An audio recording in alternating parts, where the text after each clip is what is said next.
பரிசுத்த நாமத்திற்கு மகிமுண்டாகட்டும். ஆண்டவராகிய இயேசு கிறிஸ்துவின் நாமத்தினாலே அன்பு கர்த்தருடைய பிள்ளைகளாகிய தங்கள் அனைவருக்கும் ஸ்வீட் ஊழியத்தின் சார்பாக வாழ்த்துக்களையும் ஸ்தோத்திரங்களையும் தெரிவித்துக் கொள்கின்றேன். கர்த்தருடைய பெரிதான கிருபையினாலே ஒரு புதிய மாதத்திற்குள்ளாக ஆண்டவர் நம்மை அழைத்து வந்திருக்கின்றார். கடந்த மாதம் முழுவதும் கடவுளுடைய பாதுகாப்பின் கரம் நம்மோடு கூட இருந்து நம்ம எல்லா விதத்திலும் தாங்கி வழி நடத்தி வந்திருக்கிறதற்காக ஆண்டவருக்கு நன்றி செலுத்துகின்றேன். அவ்விதமாகவே இப்பொழுது நாம் ஒரு புதிய மாதத்திற்குள்ளாக நாம் பிரவேசிக்க கிருபை செய்த கடவுள் இந்த மாதத்தின் ஒவ்வொரு மணித்துளிகளும் கடவுள் நம்மை பாதுகாக்கவும் நமக்கு வேண்டிய எல்லா விதமான கிருபையும் கொடுப்பதற்கு அவர் போதுமானவராக நல்லவராக இருக்கின்றார். கடவுள் இந்த மாதத்திற்கென்று நமக்கு கொடுக்கிறதான இந்த ஆசீர்வாதமான வார்த்தை உங்களோடு கூட பகிர்ந்து கொள்வதிலே நான் மகிழ்ச்சி அடைகின்றேன். அது யோவான் எழுதின நற்செய்தி நூல் 16ஆம் அதிகாரம் 24வது வசனம். யோவான் 16ஆம் அதிகாரம் 24வது வசனம். இதுவரைக்கும் நீங்கள் என் நாமத்தினாலே ஒன்றும் கேட்கவில்லை, கேளுங்கள், அப்பொழுது உங்கள் சந்தோஷம் நிறைவாயிருக்கும்படி பெற்றுக்கொள்வீர்கள். கேளுங்கள், அப்பொழுது உங்கள் சந்தோஷம் நிறைவாயிருக்கும்படி பெற்றுக்கொள்வீர்கள். என் அன்பு கடவுளுடைய பிள்ளைகளை, இந்த மாதத்தில் கடவுள் நமக்கு கொடுக்கின்றதான அற்புதமான வார்த்தை என்னவென்றால், உங்கள் சந்தோஷம் நிறைவாயிருக்கும்படி நீங்கள் பெற்றுக்கொள்ளுங்கள் என்று ஆண்டவர் சொல்லுகின்றார். இன்றைக்கு நம்முடைய சந்தோஷத்தை குலைக்கின்றதான, சமாதானத்தை கெடுக்கின்ற அல்லது முழுமையாக நம்மை கவலையிலே மூழ்கடித்து விடுகின்ற காரியம் எது என்றால், நம்முடைய வாழ்க்கையிலே நாம் சந்திக்கிறதான பிரச்சனைகளும் போராட்டங்களும் தேவைகளும் தான் இருக்கிறது.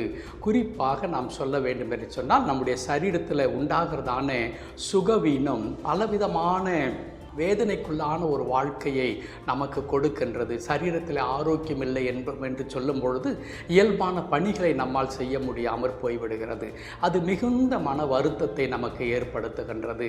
ஒரு பக்கம் பொருளாதாரத்தினாலே அதிகமாக பாதிக்கப்பட்டு பல இழப்புகள் இருந்தால் கூட சரீரத்தில் ஆரோக்கியம் இருந்தால் நாம் மகிழ்ச்சியாக இருக்க முடியும். ஆனால் அந்த சரீரத்திலும் நமக்கு ஆரோக்கிய குறைவுகள் ஏற்படுகின்றது.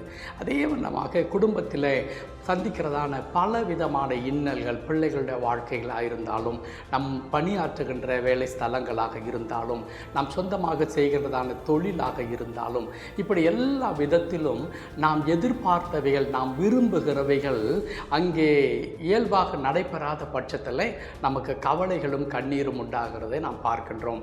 பல நேரங்களிலே இவைகள் நம்மை வாழ்க்கையிலே ஒரு விதமான விரக்திக்குள்ளாக தள்ளி நாம் எந்த நேரத்திலும் கவலை தோய்ந்தவர்களாகவே இருக்கின்ற மக்களாக நம்மை மாற்றிவிடுகிறது. ஆனால் கடவுள் அவை எல்லாவற்றிற்கும் ஒரு தீர்வை அவர் சொல்லி தருகின்றார். அது என்ன தீர்வு என்றால், நீங்கள் என்னிடத்தில் கேளுங்கள், உங்களுக்கு என்ன வேண்டும் என்பதை, நீங்கள் என்ன விரும்புகிறீர்கள் என்பதை என்னிடத்திலே நீங்கள் கேளுங்கள் என்று கர்த்தர் சொல்லுகின்றார். அப்படியானால் என் அன்பு கடவுளுடைய பிள்ளைகளே, நான் இவ்வளவு நாள் கடவுளிடத்திலே நான் கேட்கவில்லையா என்று நீங்கள் நினைக்கலாம். இல்லை இல்லை, கேட்கிறீர்கள் தான். ஆனால் கர்த்தருடைய வார்த்தை என்ன சொல்லுகிறது? நீங்கள் என் நாமத்தினாலே இதுவரையிலும் ஒன்றும் கேட்கவில்லை என்று சொல்லி குறிப்பிடுகிறார். அப்படியானால் இயேசுவின் நாமத்தில் நாம் ஒன்றையும் ஜெபிக்கவில்லையா என்றால் அதனுடைய ஆழமான பொருள் என்ன? இந்த இயேசுவின் நாமத்தை நாம் சொந்தமாக்கி கொண்டு அவருடைய நாமத்திலே நமக்கு கொடுக்கப்பட்டிருக்கிறதான அதிகாரம் இருக்கிறதே, அந்த அதிகாரத்தை சுதந்திரித்து கொண்டு அவருடைய நாமத்தினாலே கடவுள் நமக்கு கொடுத்திருக்கிறதான வாக்கு தத்தமாகிய கர்த்தருடைய வார்த்தையை பற்றி கொண்டு ஜெபிக்கிற மக்களாக நாம் இருக்க வேண்டும். அவ்விதமாக நாம் ஜெபிக்கும் பொழுது கடவுள் சொல்லுகிறார், நீங்கள் என் வாக்கு தத்தங்களை பற்றி கொண்டு நீங்கள் என் நாமத்திலே ஜெபிக்கும் பொழுது நான் நீங்கள் கேட்கிற காரியங்களை செய்வதற்கு நான் கடமைப்பட்டவனாக நான் இருக்கின்றேன். தாவீது அற்புதமாய் சொல்லுவார், ஆண்டவரே, நீர் நம்ப பண்ணின வார்த்தைகளை எனக்காக நீர் நினைத்தருளும் என்று ஜெபிப்பார். அன்பு கடவுளுடைய பிள்ளைகளை, பல நேரங்களிலே நம்முடைய ஜெபம் நீண்ட நீண்ட ஜெபமாக இருக்கிறதே தவிர கருத்து நிறைந்த ஜெபமாக இருக்கிறதில்லை. ஆண்டவருடைய பார்வைக்கு உகந்த ஜெபமாக இருக்கிறதில்லை. வார்த்தைகள் இருக்கிறது, வசனிப்புகள் இருக்கிறது, 1000 தோத்திரங்கள் இருக்கிறது. ஆனால் கடவுளை பிரியப்படுத்துகின்ற, நான் கடவுளாகி உம்மை மாத்திரமே நான் சார்ந்திருக்கிறேன் என்று சொல்லுகிற வார்த்தைகள் அதில் இல்லாதபடினாலே இன்றைக்கு அநேகருடைய ஜெபங்கள் என்ன செய்யப்படுகிறது? தாமதிக்கப்படுகிறது. ஆனால் இன்றைக்கு கர்த்தர் சொல்லுகிறார், என் நாமத்தினாலே நீங்கள் கேளுங்கள், அப்பொழுது என்ன நடக்கும்? உங்கள் சந்தோஷம் நிறைவாயிருக்கும்படி நீங்கள் பெற்றுக்கொள்வீர்கள். கடவுள் நம்முடைய சந்தோஷத்தின் நிறைவை விரும்புகிற கடவுள். எந்த நேரத்திலும் நீங்களும் நானும் சந்தோஷமாக இருக்க வேண்டும், மன நிறைவாக இருக்க வேண்டும், மகிழ்ச்சியாக இருக்க வேண்டும் என்பதுதான் கர்த்தருடைய விருப்பமாக இருக்கிறது. அந்த கர்த்தருடைய விருப்பம் சந்தோஷமாக இருக்க வேண்டும் என்பதை நிறைவேற்றுவதற்காக கடவுள் என்ன செய்கிறார்? எதெல்லாம் நம்முடைய வாழ்க்கையில் சந்தோஷத்தை குலைக்கின்றதோ, சந்தோஷத்தையும் சமாதானத்தையும் கெடுத்து போடுகிறதோ, அந்த இடத்திலே கர்த்தர் தம்முடைய வல்லமையை, தம்முடைய மகிமையை வெளிப்படுத்த விரும்புகின்றார். அது எப்பொழுது சாத்தியம்? நீங்களும் நானும் கர்த்தரை பற்றி கொண்டு, ஆண்டவரே இந்த காரியத்தில் எனக்கு விடுதலை தாரும், இந்த காரியத்தில் என் வாழ்க்கையில் அற்புதத்தை செய்யும் ஆண்டவர் என்று சொல்லி கர்த்தரை பற்றி கொள்ளும் பொழுது தேவன் அதிசயமாக நம்மை நடத்துவதற்கு அவர் வல்லவராக இருக்கிறார். என் அன்பு கடவுளுடைய பிள்ளைகளே, இந்த மாதத்தின் துவக்க நாளிலே கடவுள் நமக்கு கொடுக்கிற இந்த வார்த்தையை நாம் மனதிலே நிறுத்தி கொள்வோம். உங்கள் சந்தோஷம் நிறைவாயிருக்கும்படி பெற்றுக்கொள்வீர்கள் என்று கர்த்தர் சொல்லுகிறார். இதில் 2 உறுதிப்பாடு வருகிறது. ஒன்று என்ன?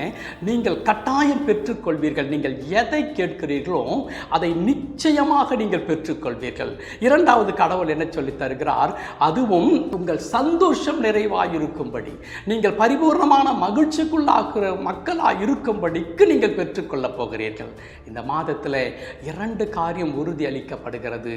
ஒன்று, உங்கள் சந்தோஷம் நிறைவாயிருக்கும். உங்கள் துக்கங்கள் எல்லாம் மாறி போய்விடும். உன் கண்ணீர் துடைக்கப்படும். உன் கவலைகள் தீரும். தம்முடைய மகிமையை வெளிப்படுத்த அவர் விரும்புகிறார். இரண்டாவதாக, நீங்கள் பெற்றுக்கொள்வீர்கள். உங்கள் பிள்ளைகளை குறித்து நீங்கள் ஜெபித்துக் கொண்டிருப்பீர்களானால் அவைகளை நீங்கள் பெற்றுக்கொள்ளப் போகிறீர்கள். உங்களுடைய எதிர்காலத்தை குறித்து, உங்களுடைய தேவைகளை குறித்து, இன்றியமையாத காரியங்களை குறித்து நீங்கள் செபிக்கிறவர்களானால் அதை நீங்கள் பெற்றுக்கொள்ளப் போகிறீர்கள். இந்த மாதம் முழுவதும் அன்பு கடவுளுடைய பிள்ளைகளே, எதை நீங்கள் ஆதாரமாய் கொண்டு நீங்கள் வாழ்க்கையை நகர்த்த வேண்டும் என்றால் இந்த கர்த்தருடைய வார்த்தை தான். இன்றைக்கு பல மக்கள் என்ன செய்கிறார்கள்? கடவுளுடைய வார்த்தையை விட்டு அல்லது தேவை எப்பொழுது வருகிறதோ அப்பொழுது மாத்திரம் கர்த்தருடைய வார்த்தையை பிடித்துக் கொள்ளுகிற மக்களாக இருக்கிறார்கள். இல்லை, ஒவ்வொரு மணித்துளியும் ஆண்டவருடைய வார்த்தையை பற்றி கொள்ள வேண்டும். உபாகமம் 8ஆம் அதிகாரத்தில் கடவுள் இப்படி சொல்லி இருக்கிறார், மனிதன் அப்பத்தினால் மாத்திரமல்ல, கடவுளுடைய வாயிலிருந்து புறப்பட்டு வருகிற ஒவ்வொரு வார்த்தையினால் பிழைப்பான். அப்படியானால் என் அன்பு கடவுளுடைய பிள்ளைகளே, நம்மை பிழைப்பூட்டுகிறது எது? கர்த்தருடைய வார்த்தை. அந்த வார்த்தையை பற்றி கொள்ளும் பொழுது, அந்த வார்த்தை பிடித்து கொள்ளும் பொழுது நம்முடைய வாழ்க்கை நிறைவுள்ளதாக, மகிழ்ச்சியானதாக இருக்கும். ஆகையால் கர்த்தர் சொல்லுகிற வண்ணமாக நீங்கள் கேளுங்கள், உங்கள் சந்தோஷம் நிறைவாயிருக்கும்படி பெற்றுக்கொள்வீர்கள். கடவுள் இந்த மாதத்தை நமக்கு ஒரு நிறைவான மாதமாக, சந்தோஷத்தின் பூரணமான மாதமாக நம்ம மாற்றப் போகின்றார். கவலைப்படாதீர்கள், கர்த்தரை நோக்கி பார்ப்போம். நம்முடைய கடவுள் நம்முடைய இருதயத்தின் விருப்பத்தை, வேண்டுதல்களை நமக்கு அருளி செய்கின்ற கடவுளாக இருக்கிறார். கடவுளை நோக்கி பார்க்கலாமா?